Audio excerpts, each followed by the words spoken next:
Hey, welcome back, Rooftop leaders. You know, we are in some strange times, aren't we? Since the pandemic, I know at Rooftop Leadership, we spend so much time broadcasting across video. We have become a media company, and there's a lot of good in that. We've been able to reach more people. We've been able to change more lives. We've been able to inspire more leaders by getting these tools to folks that otherwise wouldn't be able to make it to our live events or to our live, Rooftop Live, or they wouldn't be able to sit in on one of the keynotes. But now we can reach them, and they can go out and affect change in the world. It really is an amazing thing. You hear a lot of people say, you know, I don't ever want to go back to face-to-face stuff. Video's awesome. Okay, let's not get too crazy here, right? Because I think most of us would agree that gathering with other human beings is a pretty good thing. Regardless of what sector you work in, what environment you work in, there's going to be a hybrid as we go into 2021 and beyond, where there'll be times when we gather, but there'll be a lot more times when we don't, and we are using remote video. My lead coach, Eric, and I were coaching a group of folks not that long ago, and I'm going to change the person's name. I'll call him Justin. He was one of our coaching students. He came up on the call. We were just kind of checking in with everybody, and he just broke down. And he said, you know, I just miss everybody so much. There's so much stress in my house. I don't know how much longer I can keep doing this. And it was pretty compelling. This is a really seasoned leader, and the load just became too much. And it really struck me in that moment that we are inundating our people with video. And it's as much our senior leaders getting inundated with it as our junior associates. So I'm speaking to anyone right now who has to go through multiple video sessions, whether it's on Zoom or WebEx or Microsoft Teams, whatever. You know, the result is the same. It's just inundated with video after video after video. Not too long ago, I was talking to a C-suite executive at one of the top 10 banks that I coach at, and he was telling me that on average, he's doing 10 to 11 calls a day, video calls, not even time to go to the bathroom in between calls. And then when he's done, gets right up and walks into the next room where his family is.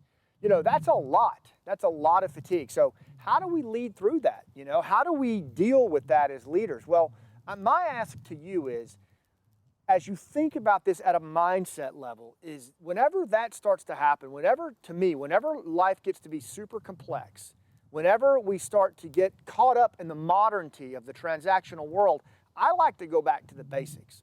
I like to get below the waterline of the human nature iceberg and really get down to that primal level where things are simple. And remember that we are meaning-seeking, emotional, social story animals who struggle, right? And I want to get back down to that creature and recognize that that is the creature on the other side of that call.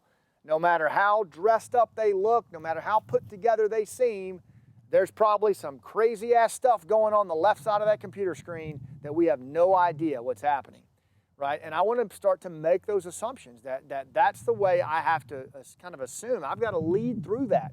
I've got to lead through those tough situations. So here's some things to maybe consider. Get back to the basics. Remember that Daniel Coyle tells us in Culture Code, for a high-performing culture to flourish, there must be psychological safety. There must be a deep emotional connection to each other, and we must believe we have a shared future. Whether you're on a video call or not, that does not change. That is a primal reality that as leaders we must create. We must create safety, we must create a sense of connection, and we must create a shared future. We don't get a pass just because we're on a damn Zoom call or a WebEx call, right? We have to create those conditions. And what's going to get in the way of that? Well, what's going to get in the way of it is what got in the way in 2021 after the pandemic hit. Fear of the virus is going to get in the way of that, primal fear. Change is going to get in the way of that, all of the chaos that goes with it. And isolation. This is the one we got to watch in 2021, you guys. You got to hear me on this. We're wired to be social creatures. We are not wired to spend this much time isolated. We got to watch this. The CDC has reported that like 1/3 of adults in the modern world are experiencing mental anxiety and anxiety disorders right now because of COVID. So we've got to recognize that. you know? So let me just give you a couple of things that you can do on these remote calls to kind of lead through. It's not all inclusive, but here's a few things you can do. One is reassess the environment that you're in. Have you noticed that my vlogs have a fire behind them? That we're outside? We assessed our environment and we recognize that this is helpful, right? For you to be able to hear these lessons and process these lessons with the fire pit, right? I'd rather have you right here by the fire pit, but this will work. So there's ways that we can assess our environment. Stand up. We made this discovery.